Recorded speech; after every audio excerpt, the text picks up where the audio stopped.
agora a boa noite oficial a todas e todos que estão aqui conosco hoje no Talk Consciente, promovido pela Filial Regional do Capitalismo Consciente em Curitiba. De antemão, já agradeço a Rosângela por ela aceitar nosso convite. Eu vou pedir licença para me audiodescrever, caso na gravação ou hoje na nossa audiência tenha alguém com visão limitada ou seja, cego ou cega. Eu sou um homem branco de 36 anos, tenho pele morena, cabelo preto curto, eu tenho barba e bigodes pretos também, uma sobrancelha grossa, preta. Estou vestindo uma camiseta preta e ao meu fundo apenas uma parede branca. Hoje nós teremos a honra de ser direcionados e guiados pela nossa liderança local do capitalismo consciente em Curitiba, tá? Que é Simone Venâncio. Ela será a nossa anfitriã, nossa facilitadora hoje. Simone, muito obrigado por você dedicar mais esse tempo para conduzir esse evento. Desejo que a gente construa aqui conhecimentos e que vocês saiam desse evento com insights para aprimorar as práticas de vocês nas empresas em que vocês contribuem ou lideram, tá bom? Si, o microfone é com você. Obrigada, Gabriel. Eu também quero dar as boas-vindas para quem eu ainda não dei, né? Acho que a maioria aqui a gente já está conversando um pouquinho aí no início.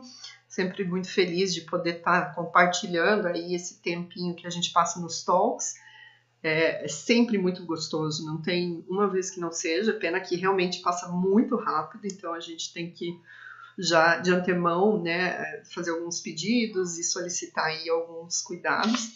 A gente está gravando, como vocês já sabem, e também a gente vai dar um espaço para quem quiser fazer algum comentário, ou tirar alguma dúvida, trazer alguma questão para Rosângela e para o Zé Vicente, que vai chegar. E a gente, pelo chat, a gente só pede que isso seja feito via chat para otimizar o nosso tempo ainda mais, e a gente se organiza dessa forma. A gente vai procurar dedicar uns 5 a 10 minutinhos no final para responder essas perguntas, né, ou compartilhar os comentários aí com eles. Fora isso, a gente segue então com a nossa conversa hoje, que tem um tema assim, super relevante, né, como sempre, dentro dos 4 pilares aí que a gente tem no capitalismo consciente. Liderança consciente é, sem dúvida, um dos mais complexos, completos, ricos, enfim. É um tema que aborda um aspecto que acaba impactando todos nós, direto ou indiretamente, sendo nós líderes ou liderados que somos em algum momento da vida. Sempre vai ser muito importante, muito útil a gente estar ouvindo falar sobre isso, trocando, lendo, aprendendo sobre isso, porque a liderança é dinâmica. Se vocês pararem para pensar, o mundo tem girado com uma dinâmica nova e ultimamente, em especial, nós temos visto coisas que alguns anos atrás não aconteciam no universo das empresas, no nosso universo social, de uma forma geral. Então, isso faz com que a gente tenha uma demanda até maior assim, em termos de responsabilidade das lideranças, a cobrança é muito grande no âmbito interno, no âmbito externo. Geralmente os líderes são pessoas que se exigem muito de si, e tem toda uma expectativa, né, de quem tá, da própria pessoa e de quem é liderado por ela. Então, não é uma posição fácil, por isso que o nosso tema trata de desafios, né? Falar um pouco sobre isso e trazer um pouco de luz, alento, trocas, enfim, experiências aí, né, sobre essa questão é muito importante. Para começar, antes da gente falar exatamente mais diretamente sobre isso, Rosângela, eu gostaria que se apresentasse, se você se auto-apresentasse, que eu acho que flui melhor. Conta pra gente, para todos aqui, um pouquinho de você, por favor. Bom, primeiro, olá a todos, boa noite, que satisfação estar aqui, né? Acho que vai ser um diálogo, né, que nós vamos ter aqui com Simone, com todos vocês, e mais o José Vicente, que também vem aí trazer o seu conteúdo, a sua contribuição, né? E eu estava pensando aqui, se apresentar é uma coisa, assim, chata, né, no sentido de que, eu vou falar... O que eu vou falar de mim, já que eu já tenho uma trajetória de 50 anos, né, 5 décadas, né, então é bastante coisa para a gente falar. E eu escolhi me apresentar com uma história, né? Porque o meu currículo e tudo mais, vocês já têm lá na biografia que foi apresentada, né? Uma mini currículo lá, né? Então, eu escolhi uma história e depois eu vou contar para vocês aonde essa história estará. Então, acho que conhecer a nossa história de vida e a nossa história na evolução da família e tudo isso nos ajuda a compreender quem somos. E também a identificar as raízes da nossa personalidade, do nosso jeitão de lidar com os desafios que a vida nos oferece a todo momento. E era uma vez um cidadão italiano chamado Giuseppe. Ele se casou com Catarina e eles tiveram muitos filhos. Dentre eles, Bortolo. Bortolo se casou com Ana e eles também tiveram uma penca de filhos, mais homens do que mulheres. Quando Bortolo morreu na Itália, no século XIX, Ana resolveu dar um jeito na sua vida miserável que ela levava no norte da Itália. E com 64 anos de idade, ela liderou uma pequena expedição para o Brasil, com seus 5 filhos restantes. Sim, porque 2 deles já haviam falecido, ainda crianças, na Itália. Vocês sabiam que após a abolição da escravatura no Brasil, no final do século XIX, o governo brasileiro lançou um projeto nacional para branquear a população brasileira. E ele começou a importar ou a estimular a importação de outro tipo de escravo, os brancos italianos católicos. E foi nessa roubada que a corajosa e desbravadora Ana Angonese, com seus 5 filhos, se lançou numa aventura ao desconhecido. Ela embarcou nos porões de um navio para cruzar o Atlântico. Mas um dos filhos, que a iria acompanhar, o Luigi, ele resolveu se casar com Lúcia antes de sair da Itália, para não correr o risco de se casar com uma índia. Sim, essa era a fantasia da época. Acho que esse cara era meio preconceituoso, não é? E ele era meu bisavô. No Brasil, Luigi e Lúcia tiveram muitos filhos, a maioria homens. Um deles, meu avô, Assuero Vitino Angonese. Ele se casou com Catarina, outra descendente de italianos, que também havia, né, a família dela havia migrado para a nossa América do Sul. E eles tiveram muitos filhos, mais homens do que mulheres, dentre eles o meu pai. Dessa saga vem a família Angonese, que se instalou no Brasil em 1894, e aqui estamos nós numa família predominantemente masculina, até os dias de hoje, mas onde foi uma mulher quem mudou o curso da história. Ana Angonese, que morreu no Brasil aos 94 anos. Que lindo! Uau! Que história, Rosângela, super original. Acho que eu tinha ouvido uma apresentação assim tão incrível, né? Essa é a história, né, de onde eu venho, quem foram meus antepassados, e que ela vai contar muito sobre mim, sobre o meu estilo de liderar, sobre o jeito como eu me comporto, sobre as minhas qualidades, os meus pontos aí a melhorar, né, para não dizer defeitos, né? Porque a história onde nós vivemos e onde nós fomos criados, ela faz ser quem somos, né? Somos o fruto disso. Essas são as raízes, né? E quando a gente fala de liderança, a gente fala sobre comportamento, sobre atitudes, sobre tudo, sobre como como adaptar o nosso comportamento e as nossas atitudes para sermos líderes mais eficazes e tudo mais, né? Então, acho que aprender sobre as raízes é um ponto bastante importante ao meu modo de ver. O outro ponto é que eu me dedico muito a estudar a questão da liderança feminina, né? E o nosso modelo de liderança vigente no mundo atual, ele é hipermasculino, e por ser hipermasculino, construído numa cultura onde o patriarcado reinou e reina até hoje, a gente tem também uma liderança tóxica, protagonizada por homens e por mulheres. Maravilhoso, muito bom. Obrigada, Rosângela. Você já vai falar muito mais. Fantástico. Eu estou dando uma pausa aqui para você. Não, Oi, José Vicente. Zé, você chegou na hora de se apresentar já. Ah, que bom, que bom.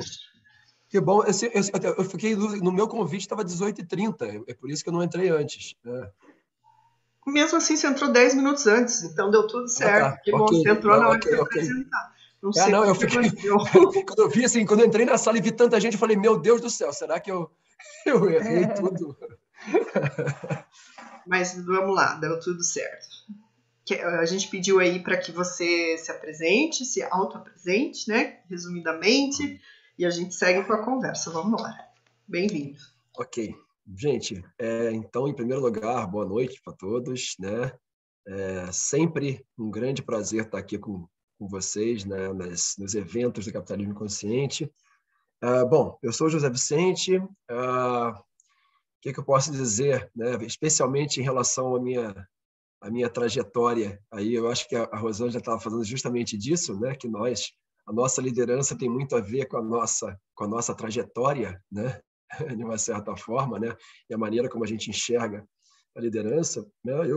Eu fui, né? Tive uma carreira, né? Sou formado em engenharia, né? Fiz um mestrado em engenharia de produção e tive uma carreira corporativa no Rio de Janeiro e aí depois aqui no Paraná, mas uma carreira corporativa bastante breve, né? Porque eu sempre fui muito inquieto em relação a diversas coisas que aconteciam no mundo corporativo. E aí eu quis vir para a academia, experimentar a academia e uma vida de consultor e também justamente estudar essas questões que me inquietavam, né? E acabei fazendo uma carreira acadêmica, né? Atuei durante muito tempo como professor, coordenador de cursos, desde 2013, né, mais ou menos, foi aí um momento bastante importante, porque em 2012 eu comecei a coordenar programas de desenvolvimento de lideranças, né, programas corporativos de desenvolvimento de lideranças, né, inicialmente pela FAI, né, fiz alguns processos desses pela minha empresa de consultoria, e ainda em 2003 assumi a vice-direção de pós-graduação da FAI, depois, em 2015, a direção de pós-graduação da FAI. E nesse meio tempo aí, eu pude coordenar aí diversos programas, né? Tanto programas abertos de liderança, né? O ILP, né? O nosso Integral Leadership Program aqui da FAI, como diversos programas em company, com diversas empresas também. E essa é a minha trajetória, basicamente, de liderança, né? Eu tenho uma abordagem de liderança integral e eu digo que o principal da abordagem integral de liderança é que ela é, antes de tudo, uma abordagem contextual, situacional, né? Ou seja, cada situação de liderança, cada contexto específico demanda, né? Uma intervenção ou um processo de desenvolvimento diferenciado, né? E específico para aquele contexto. Então, eu acredito muito nisso. Então, eu acredito muito que em tendências, né?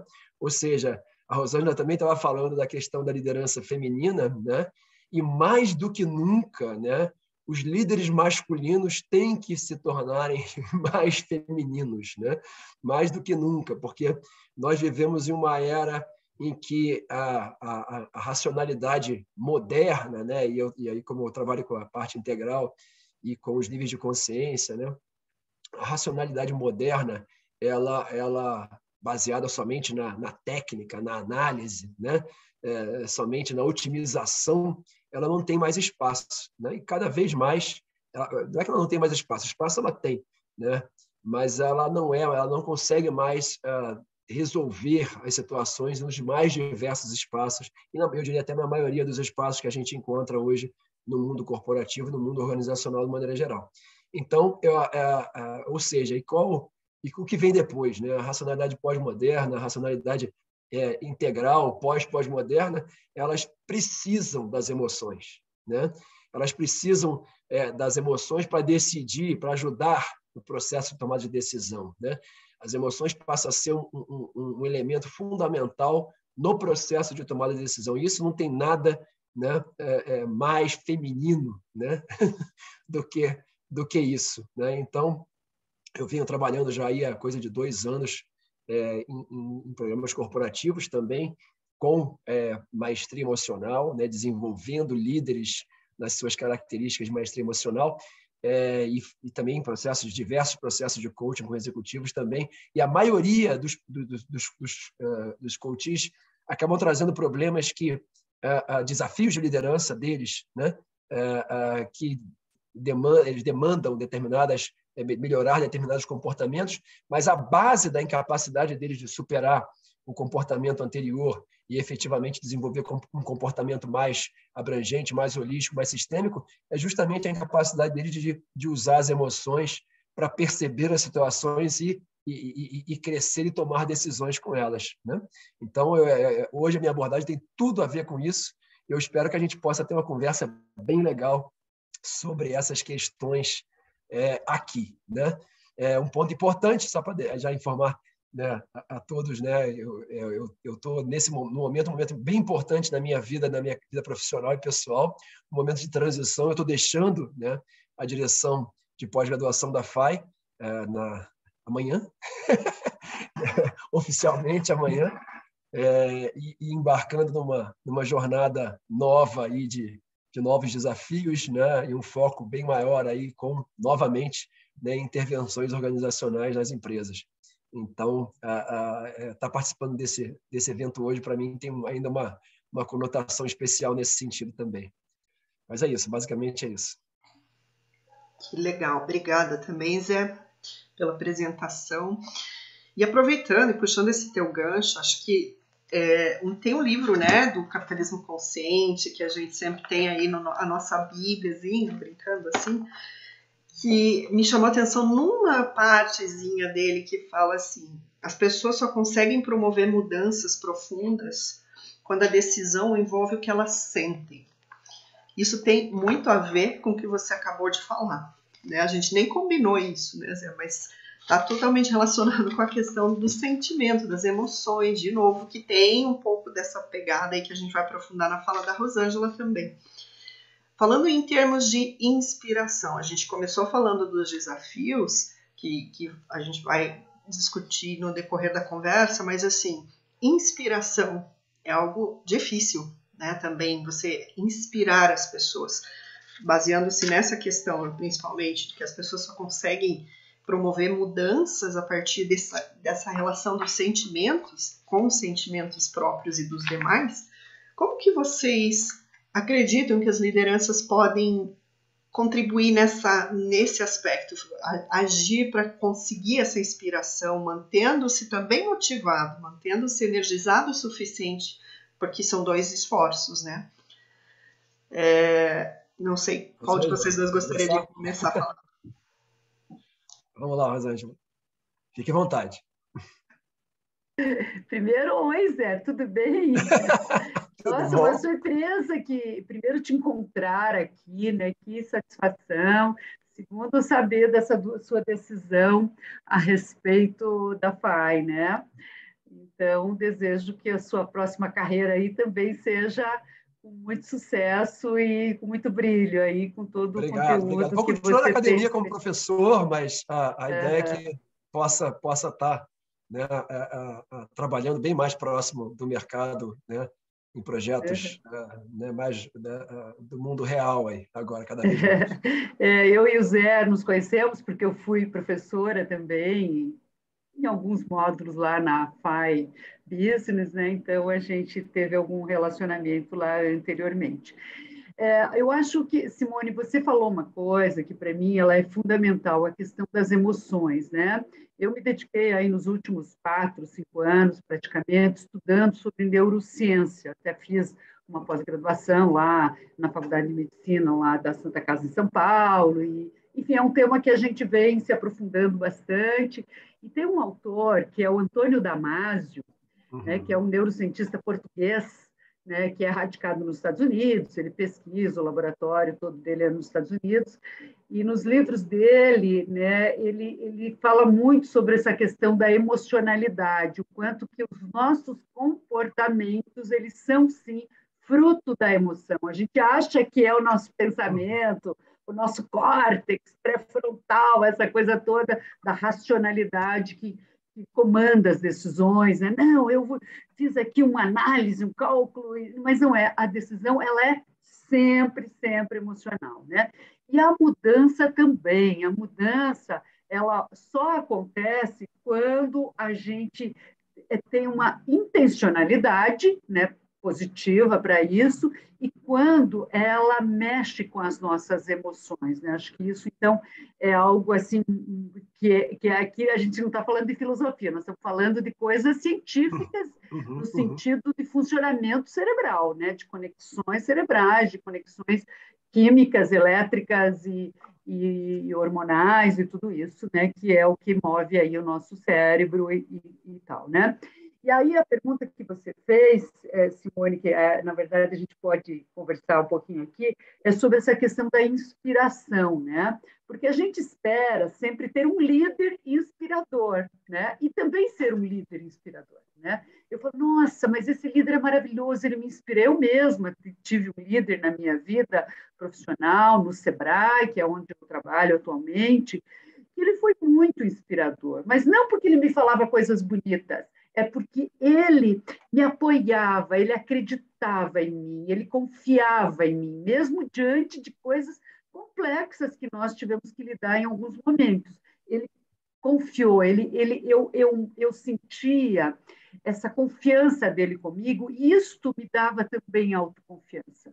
E a autoconfiança acaba mexendo numa questão emocional, que é o que motiva a gente, né? Um sentimento, aquilo que eu sinto e tudo mais. Então, eu acho que a gente busca, né, o cara que inspira, o cara, ou a cara, né, a pessoa que nos inspira, mas como eu inspirar os outros como líder, né? O que faz com que a pessoa se sinta inspirada e motivada?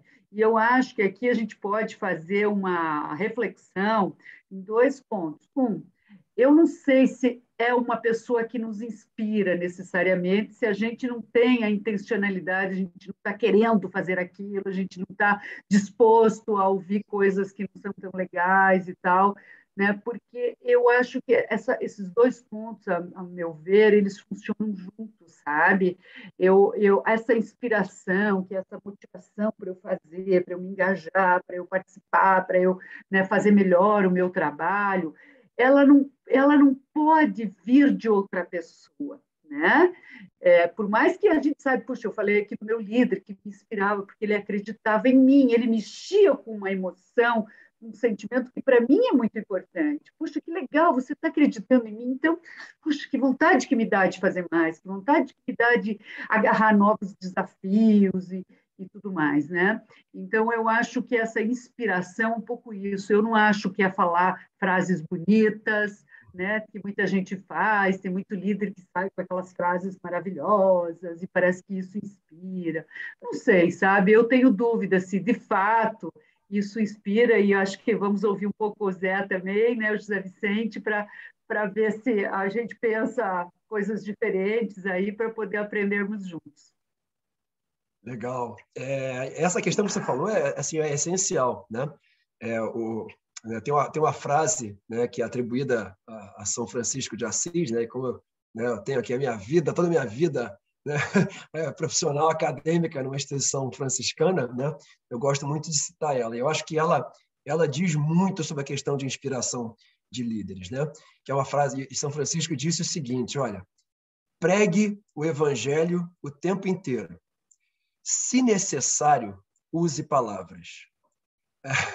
Eu acho que isso diz tudo sobre o líder inspirador, né? O líder ele tem que inspirar não com palavras, com a fala bonita, né? E a fala bonita e as palavras vão contribuir muito, assim, desde que ele lidere pelo exemplo, né? Desde que ele seja um grande role model, né? Daquilo que ele prega, daquilo que ele quer motivar os liderados a fazerem, né? Então, assim, eu acho que assim a palavra pode até ser necessária, né? A palavra bonita, mas o fundamental é a prática, né? É o dia a dia dele, é a capacidade dele de mostrar que ele está engajado, né? Que ele, né? Tem lacunas também e precisa aprender determinadas questões, se desenvolver em determinados aspectos, né? E mostrar que ele está comprometido com esse crescimento, né? Com esse desenvolvimento, né? Então, sempre mostrar que ele, né?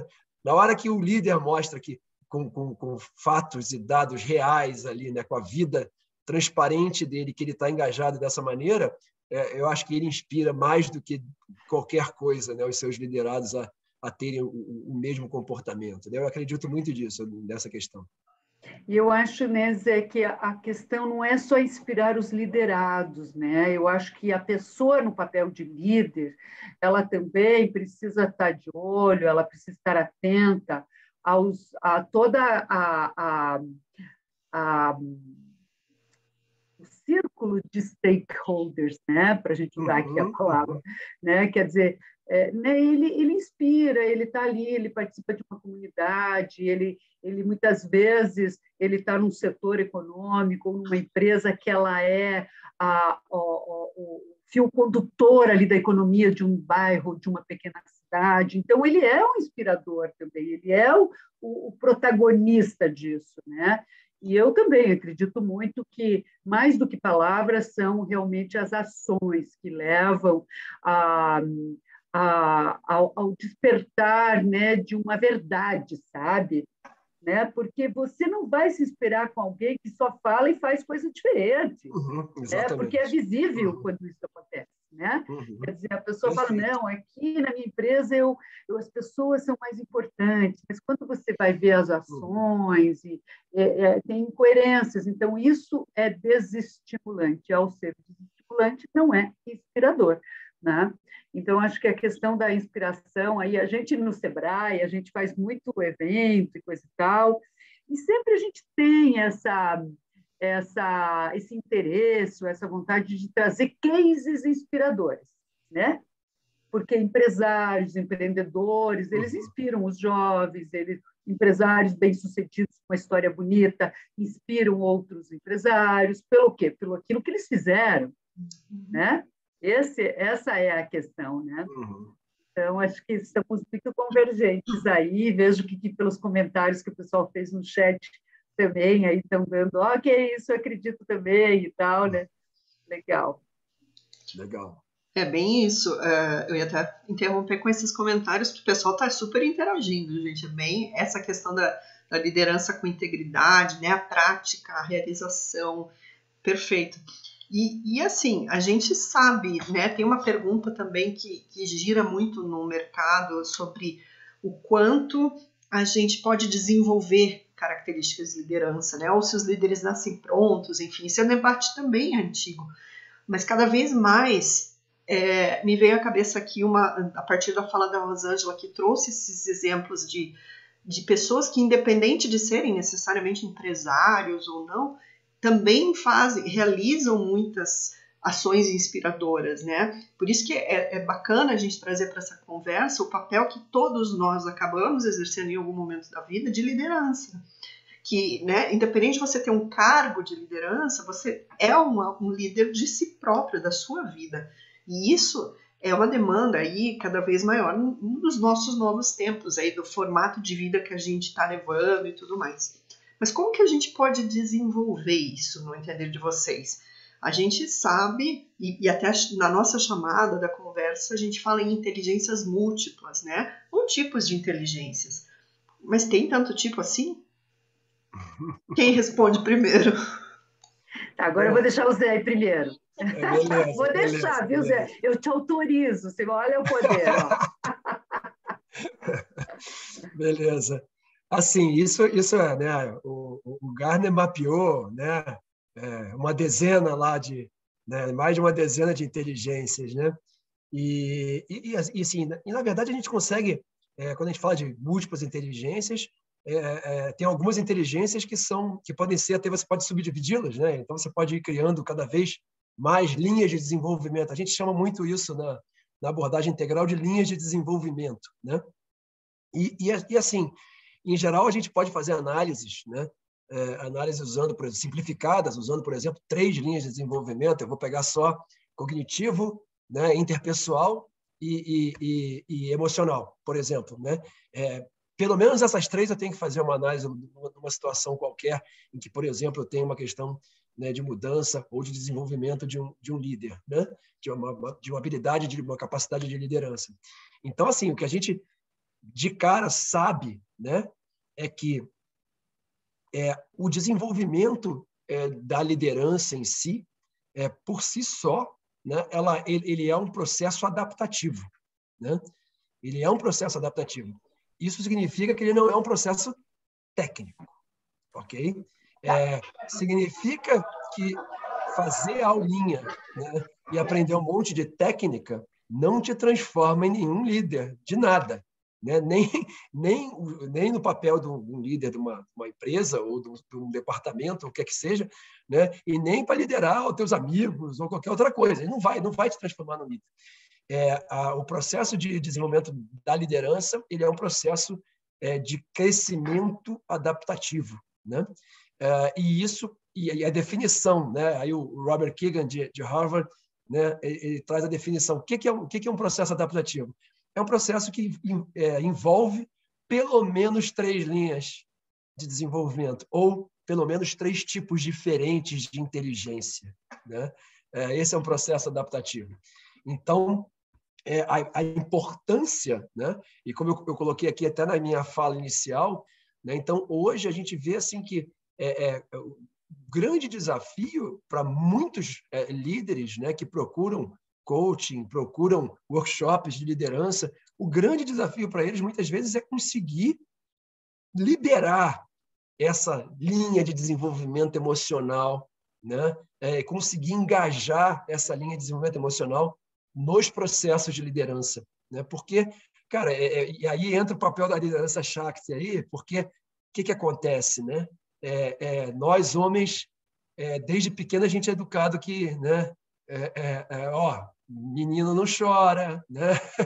Então, a gente tem ao longo da nossa educação, a gente teve muito um papel de repressão, né, das nossas emoções de uma maneira geral, muito mais do que as mulheres, né, que normalmente, né, tinham, entre aspas, né, autorização para sentir, né, na sua infância, uma autorização maior. E isso claramente, né, vindo desse patriarcado, né, como a Rosângela colocou, isso claramente molda o perfil de liderança, dessa liderança feminina, por exemplo, da liderança masculina. Mas, como eu coloquei no início, hoje é fundamental que cada vez mais os líderes, os homens que lideram, eles têm que engajar o seu lado feminino, né? Eles têm que engajar o cuidado, né? Eles têm que engajar o sentimento, a percepção, né, de sentimento, porque não pode ser assim, o que está acontecendo, né? Né, até mesmo aquele já um pouquinho mais no nível mais de autoanálise, né? O que eu estou pensando, né? Por que não? O que eu estou sentindo, né? O que eu estou sentindo agora, né? E o que isso tem a ver com a situação? Então eu vejo que assim o processo de desenvolvimento de liderança ele demanda cada vez mais um papel maior dessa linha de desenvolvimento emocional, assim, cada vez mais crítico, né? Para que efetivamente esse líder consiga se desenvolver e liderar em ambientes mais complexos. Essa é a grande questão. A liderança patriarcal, né, era inefetiva? Não, o passado mostra que não era inefetiva, funcionou bastante no passado. Entretanto, a tendência é que cada vez funcione menos, né? O ambiente de hoje é muito mais complexo, né? Ele demanda muitas outras habilidades que aquela liderança patriarcal coerciva, autocrática, não era capaz, não dominava. Então, esse processo de crescimento e desenvolvimento de habilidade de liderança passa fundamentalmente, na minha opinião, pelo desenvolvimento da linha das emoções, né? da inteligência emocional. Eu acho que é uma questão crucial. E aí a gente vai chegar, eu vou deixar para depois, mas a gente vai chegar na inteligência espiritual depois, mas a gente chega lá. Bom, é muito legal te ouvir, José Vicente. Acho que esse é o caminho, né? E eu acho que essa discussão de se nasce feito ou se faz é uma discussão muito que não faz sentido mais nos dias de hoje, mas muita gente pergunta, né? A gente que dá curso aí de vez em quando de liderança e tal, esse assunto aparece, né? E quero cumprimentar alguns amigos que estão aqui, né? Estou vendo ali Luciana Grande, Ana Paula, Marilda, né? Não sei se tem mais alguém aí que estão aí participando desse debate, que são especialistas também em liderança, né? A gente está aqui, de repente, meu Deus, falando para gente muito especializada também, né? Mas, na verdade, são pontos de vista que a gente traz, eu acho que aí, né, não tem um sentido, né, teórico e coisa e tal, né? Mas, sem dúvida, as pessoas podem se desenvolver como líderes. Agora, aqui, sobre as inteligências, que o José Vicente já explanou muito bem, eu não vou voltar nelas, mas eu acho que quando a gente fala assim, mas eu quero ser um líder, vou me desenvolver, a gente cria um estereótipo de líder. De acordo com o quê? Com os nossos valores intrínsecos, culturais, enraizados no nosso jeitão de ser, entendeu? E aí a gente quer se aproximar desse ideal estereotipado, inclusive, que o líder é homem, que o líder é um cara que tem poder, que tem prestígio, que tem status, que sabe tudo, que não, né, que manda,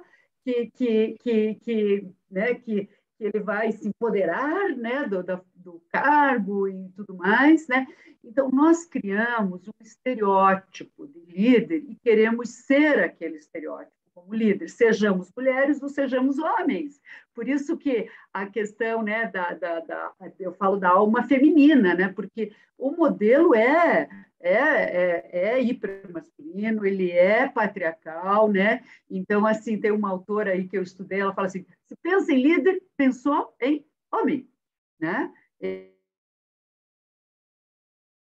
Ver como líder, a gente tem que, em primeiro lugar, refletir, analisar qual é o que eu entendo por ser líder, né? E aí o José Vicente traz que é uma coisa que eu também defendo muito, eu acho que assim a questão das emoções, né? Porque as nossas emoções, em primeiro lugar, elas causam impacto nos outros, não é? Como eu estou me sentindo, às vezes, hoje eu estou com mal-estar, o que está acontecendo? Estou irritado, estou com medo, estou com raiva. Né? Essas emoções que são viscerais, né?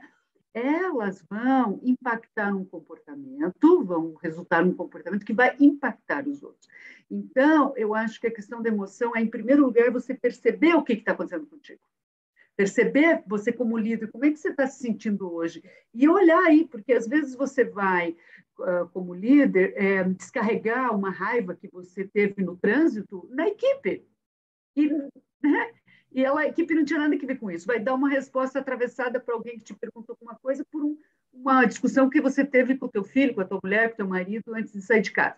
Entendeu? Então, acho que esse é um ponto que eu considero assim bastante importante e assim que modelo de líder eu quero. E aí a gente pode entrar numa outra conversa, né, José Vicente, que é assim, esse modelo que vem do patriarcado, que é hipermasculino, seja mulher, seja homem, que repercute esse comportamento do controle, né, do poder centralizado, da hierarquia, é um modelo que funcionou sim, né? A gente sabe que ele trouxe resultados, né, na eficácia, né, das empresas, mas é um modelo que ele não é mais sustentável.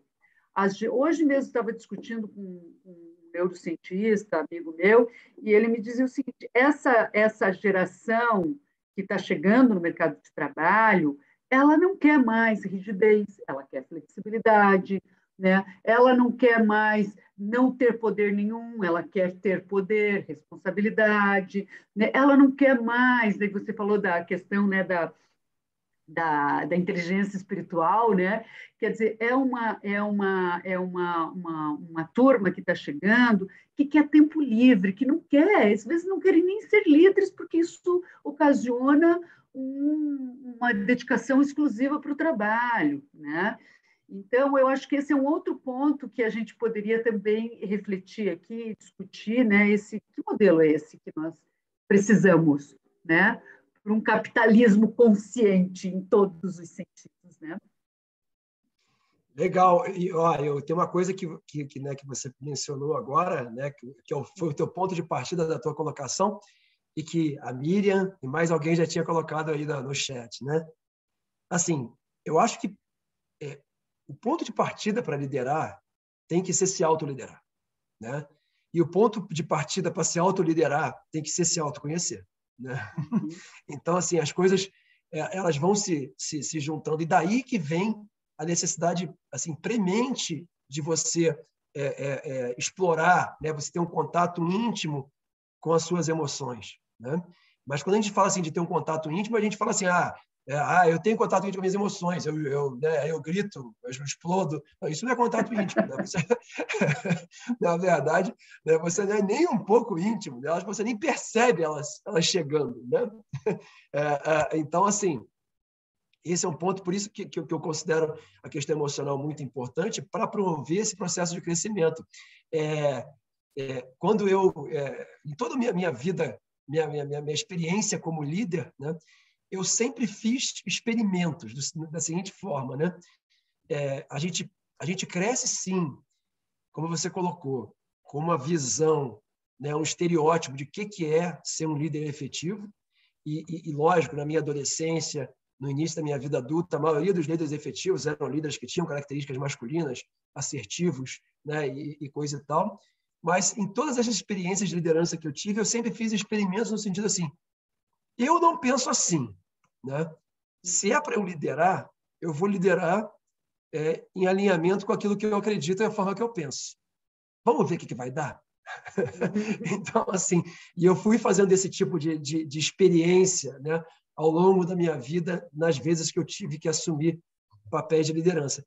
E confesso que quando assumi a direção da pós-graduação, para mim foi um grande desafio nesse sentido, porque eu imaginava, veja, eu já com uma visão mais madura de consultor, uma visão, né, de professor, de pesquisador, e eu imaginava que para liderar no ambiente, né, do grupo educacional Bom Jesus, eu teria que ter algumas características com as quais eu não tinha e que eu não concordava. E, olha, foram 9 anos né, tranquilíssimos, em que eu pude ser eu a cada dia. Né? Assim, eu consegui ser eu, né, ser o líder que eu quis ser todos os dias. Eu não precisei, em nenhum momento, me violentar, né, e conseguir resultados muito interessantes. Então, eu acredito que sim, o ponto de partida é o autoconhecimento, é você saber quem é você, né? E aí sim, tá, e que tipo de líder eu quero ser? Né? Que tipo de líder que eu quero ser? E muitas vezes, óbvio, né, existem lacunas, existem habilidades e competências a serem desenvolvidas, né, como eu falei. Né? E muitas coisas, por exemplo, que nesse período todo eu tive que trabalhar muito, né, questão de feedback, questões relacionadas à capacidade, né, de dar um feedback que seja ao mesmo tempo assertivo, mas que e seja produtivo, né, que seja um verdadeiro, né, feed forward, como você fala hoje.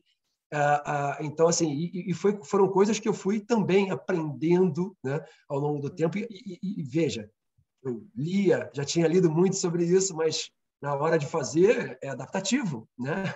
Assim, na hora de fazer a gente não consegue fazer porque sabe o que tem que ser feito, né? E cada vez mais eu tive que estar engajando minhas emoções, engajando, né, o meu eu de uma forma mais ampla para conseguir efetivamente, né, ir preenchendo essas lacunas, né, para ser um líder, vamos dizer assim, um líder mais... Autêntico, como alguém disse aqui no chat, né? Perfeito, perfeito. perfeito. Eu vi que apareceu aqui no chat, acho que foi a Célia, e é isso mesmo, né? A gente precisa, eu acho que a autenticidade, ela vai gerar credibilidade, sabe? Vai gerar segurança, vai gerar essa confiança, né? Que o líder precisa inspirar a confiança, afinal, né? Eu acho que isso é fundamental, assim, no meu modo de ver, sabe? E aí eu estava ouvindo você falando da tua experiência, me lembrei também da minha, obviamente, e a gente erra também, né? Porque Muito. liderar é igual andar de bicicleta, não dá para aprender no manual, entendeu? Eu acho que fazer um curso, discutir, fazer coaching, fazer tudo isso ajuda. Eu acho que encurta o caminho, mas liderar é a prática, sabe? E assim, a boa intenção, né? E esse, né, que líder eu quero ser, mas a gente erra, né? Eu, na liderança, errei um monte, sabe? E aprende, né? Acho que esse que é o legal, né? Esse que é o processo legal, que não dá é para ser o cara que não é vulnerável, né? Que é outra palavra que está aí na onda, mas eu acho que ela tem muito a ver aí com essa discussão, né? Porque ser autêntico também é ser vulnerável, né? Sem dúvida nenhuma. E hoje a gente fala muito de construir em equipe, fazer junto, e eu acho que aí o líder não é mais aquele cara que tem que saber tudo, né? Perfeito, perfeito. Então, quando a gente entende que é vulnerável, que não sabe tudo e tal, você vai confiar na tua equipe, você vai trazer as pessoas que vão te ajudar e vai ouvir também o que os outros têm para te dizer, porque você não tem a resposta. Né? Puxando também esse gancho, uma das inteligências que a gente conhece ali pelo capitalismo consciente, pelos autores, né, fundadores do movimento, que tem sentido aqui também falar, é a inteligência sistêmica, que é justamente construída a partir dessa jornada que vocês estão trazendo aí. Quando vocês falam da história, da experiência que vocês têm trazido, vocês estão falando de diversas perspectivas que vocês foram agregando com o tempo e foram construindo para serem os líderes que hoje vocês são. Né? E isso faz parte de um processo, né, de certo tempo, e que tem que ter, de novo, a vontade, acima de tudo. Né? E a humildade para se reconhecer um eterno aprendiz. Né? A gente não sabe tudo, a gente está sempre... Por isso que a gente erra, e no errar também aprende. E a outra inteligência, puxando para ouvir vocês, é a que falou da questão da inteligência espiritual, e é muito bacana a gente trazer isso também. Ela é colocada, muito citada também aqui, porque ela é muito negligenciada ainda por uma questão de perspectiva da sociedade, de misturar a questão da espiritualidade com a religião, e isso aos poucos vem se desfazendo. Mas a inteligência espiritual é aquela que faz com que a gente consiga praticar e ser altruísta. A liderança servidora, a liderança que também reconhece nos outros a sua importância. O que você gostaria de falar, Zé, sobre isso? Então, olha, eu vejo assim, as pessoas costumam, né, elas costumam confundindo realmente muito a palavra espiritual, né, e aí com a questão da religião. Né? Então, é muito comum. Eu costumo dizer que quanto mais a pessoa está ligada em uma religião, eu diria assim, mais fundamentalista, né, menor a tendência dessa pessoa ter inteligência espiritual desenvolvida. Né? Eu não estou dizendo só da minha opinião e experiência, não, mas tem alguns teóricos, né? Alguns pesquisadores da área de inteligência espiritual que afirmam isso, né? Que dificulta. Né? A inteligência espiritual, hoje, eu vejo que ela é o grande passo pós-inteligência emocional. A gente falou do líder aprender errando. Né? No nível de consciência moderno, né? O líder, a pessoa em geral e o líder, elas usam o erro para aprender. Entretanto, elas querem, de uma maneira geral, não expor seus erros. Né? Eu estou aprendendo com meus erros, mas eu não quero que esses erros fiquem públicos, para que todo mundo veja que eu estou errando. Né? Eu não quero. Né? Esse exemplo eu não quero dar. Né?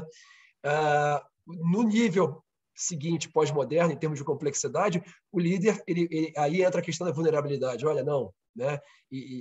Realmente do compartilhamento das emoções, porque, peraí, não, eu errei e eu estou muito triste porque eu errei, né? Então, eu compartilho o erro, eu exponho a minha vulnerabilidade. Mas eu vejo que a mente, para ir para o nível seguinte, em termos de desenvolvimento adaptativo, né? Que é o pós-moderno, ou integrativo, ela efetivamente precisa da inteligência espiritual. E a inteligência espiritual ela tem tudo a ver com essa... Hoje também é um hype, né? Tem tudo a ver com a questão do propósito, né?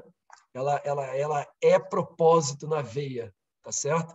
Ou seja, porque ela tem sempre a ver com aquela pergunta mais fundamental e inquietadora, né? Que a gente pode ter, né? E pode se fazer e fazer aos outros, né?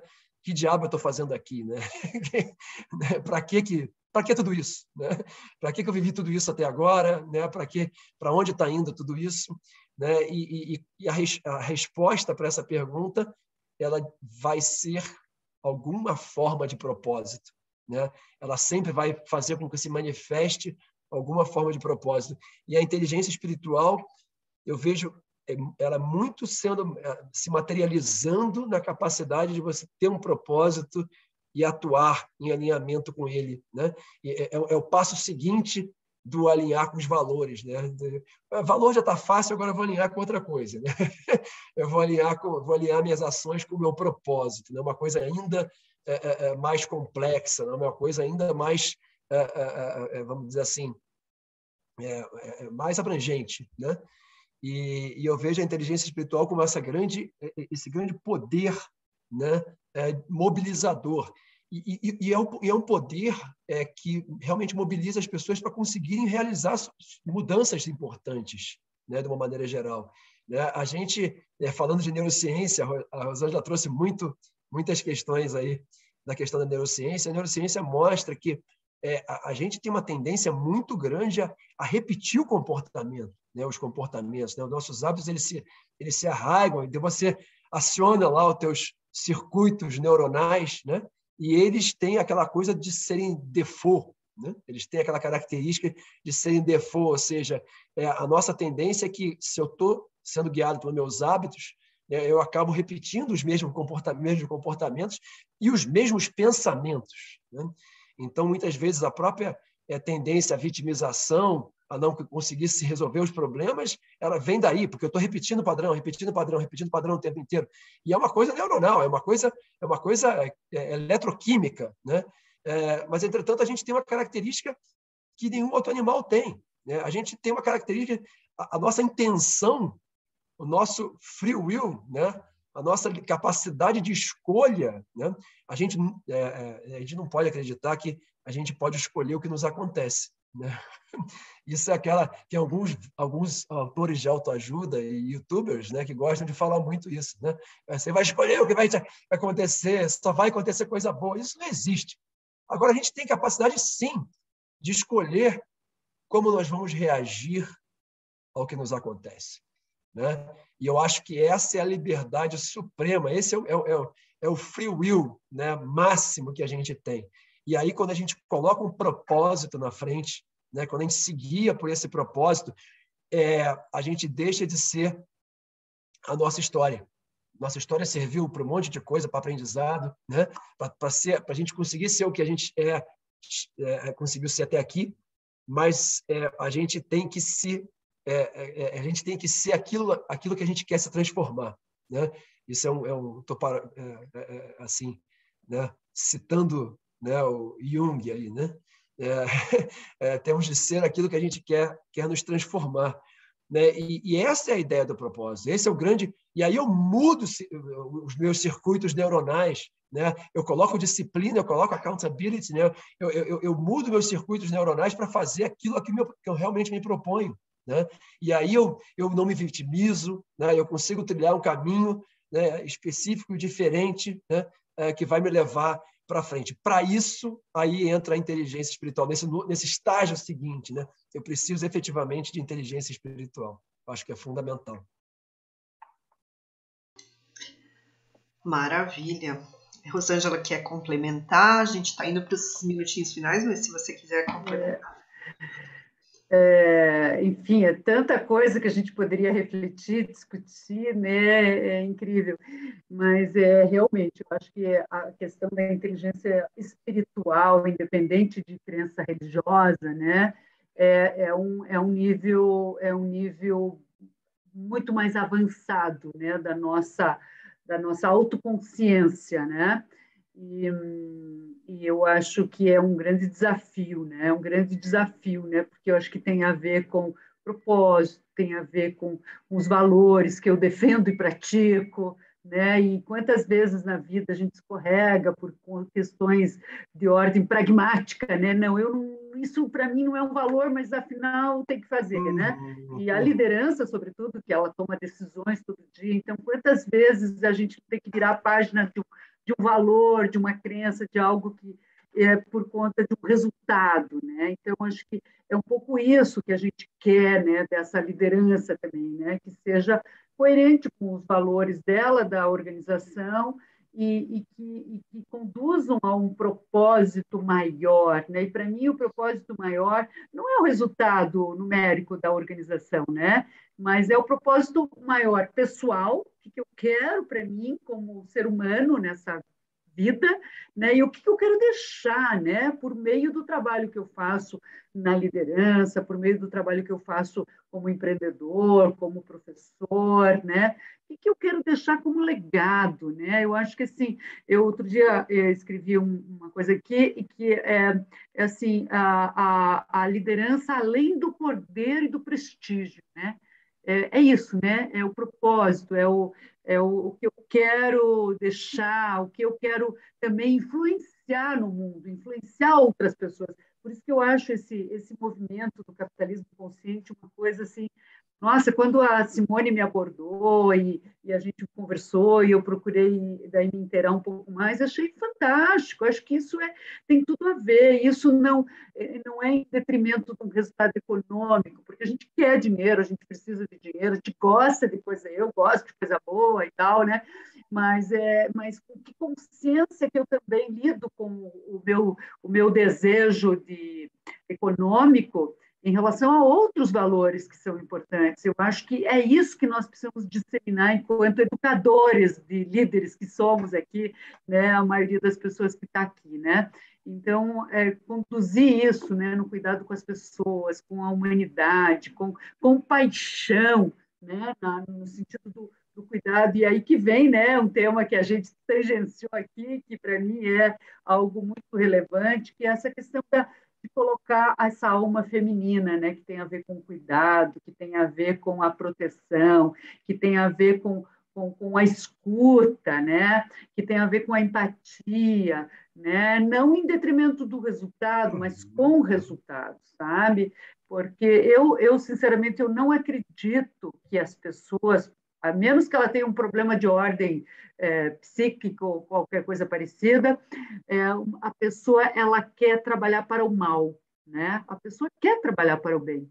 Eu acredito que as pessoas querem fazer coisas para o bem, mas às vezes elas se deixam fisgar por emoções da raiva, né? Ou do medo, né? Que aliás as pessoas trabalham sob medo nas organizações. Medo de perder emprego, medo de ser rebaixado, medo de ser mandado embora, medo, né? E o que acontece? Uma pessoa com medo vai fazer o quê? Uma pessoa com medo não vai fazer coisa boa, né? Uma pessoa com medo vai agir ali forçosamente sem autenticidade, né? Não mostrando vulnerabilidades, porque daí se mostrar ela está fora.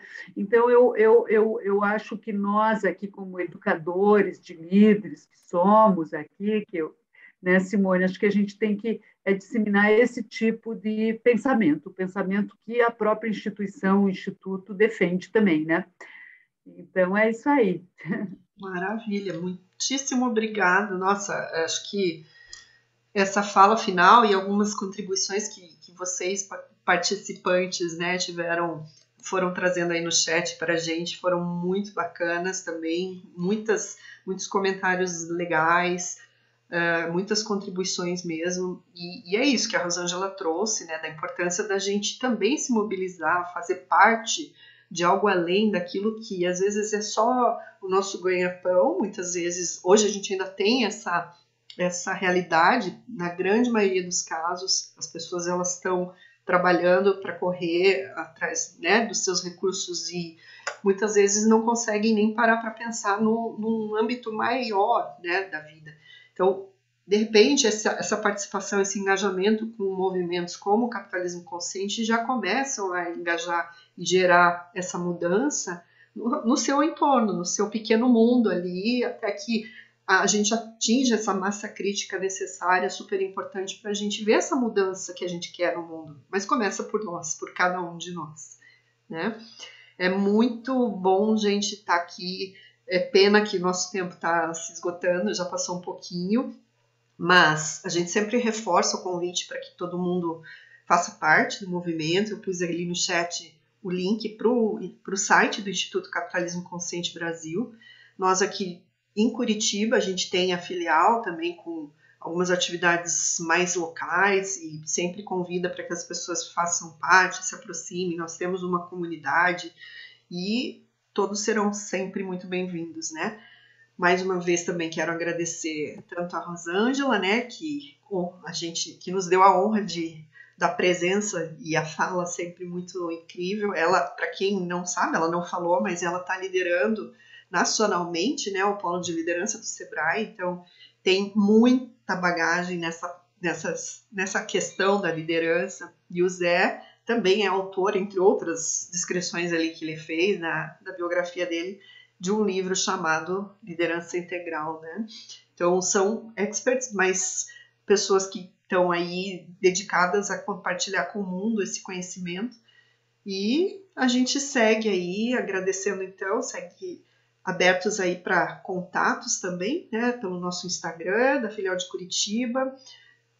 Palavras finais, Rosângela, Zé, rapidinho, para a gente não perder mais as pessoas aqui, pode falar. Legal. Bom, eu acho que assim, a gente já trouxe aqui um pouco do nosso pensamento sobre o assunto, eu agradeço muito, né? Espero que a gente tenha contribuído com algum insight, pelo menos, né? E foi um prazer enorme estar aqui dialogando com o José Vicente, com você, Simone, vendo os participantes, né? A gente podia dialogar mais com os participantes também, né? Mas pelo tempo aqui, acho que não foi possível. Mas muito obrigada pelo convite, tá bom? Legal.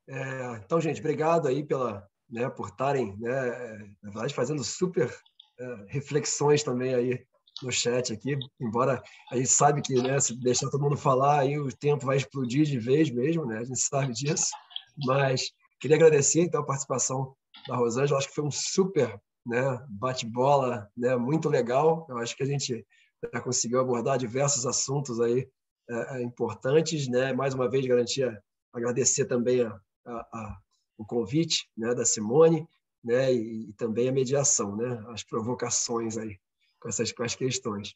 Eu queria eu terminava falando só uma coisa que eu acho sempre muito legal, que tem sido um desafio para mim recentemente, né, como professor, né, em disciplinas de pós-graduação e até em programas corporativos, e tem sido muito interessante. Uma coisa que eu pratico há muito tempo, que eu faço nas aulas há muito tempo, e que antes as pessoas viam com muita desconfiança, né? E é uma prática, primeiro, a prática que é mencionada no livro do Capitalismo Consciente, no livro amarelo, né? Uma prática que é incentivada e colocada como uma forma de desenvolver consciência. E estamos falando de capitalismo consciente, né? Consciência, né? É a prática do mindfulness, né? E da meditação. Assim, meditar, né? O nome hoje mindfulness é o nome corporativo da coisa, né? Mas estamos falando de meditação. Meditação é o processo fundamental para que a gente consiga ter consciência dos nossos padrões de pensamento, de emoções, né? E assim por diante, e consiga ter o tal do free will, né? Transformar a nossa intenção, né, em manifestação, né? É fundamental que eu comece pela questão do mindfulness, né? A gente não teve a oportunidade de falar durante o diálogo, mas eu acho que é fundamental. As pessoas às vezes falam assim, né? Eu discuto filosoficamente até nas aulas de liderança o conceito de karma, né? E as pessoas falam, pô, karma é aquela coisa, né? Destino, estamos condenados, fulano é meu karma. Fala, não. Karma é você simplesmente agir governado pelos condicionamentos. Isso é karma, né? O oposto, para liberar do karma, a única questão é, acredite você em vida passada ou não, ou vida futura, ou não interessa, né?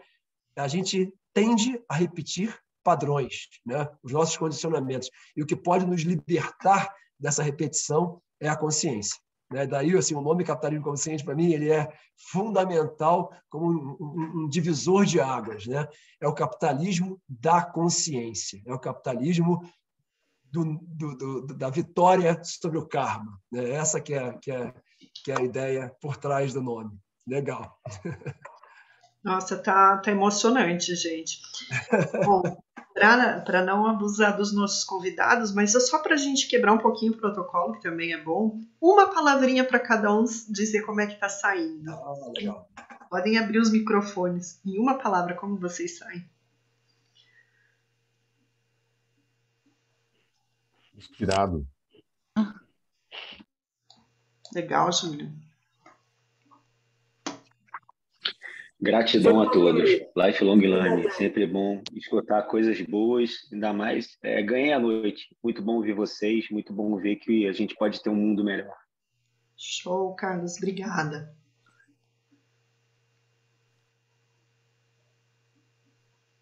Saio muito feliz de ter feito parte dessa palestra desse talk tão inspirador. Bacana. Miriam. Bom, lifelong learning na veia, consciência total, expansão de consciência. Gratidão. Maravilha. Célia? Integrada. Show. Fábio, Luísa falou, né? Verônica. Motivada, eu acho que seria a palavra aqui para mim. Entender que eu estou no caminho certo também. Bacana. Então, Fábio quer dizer também? Alguém ficou sem falar?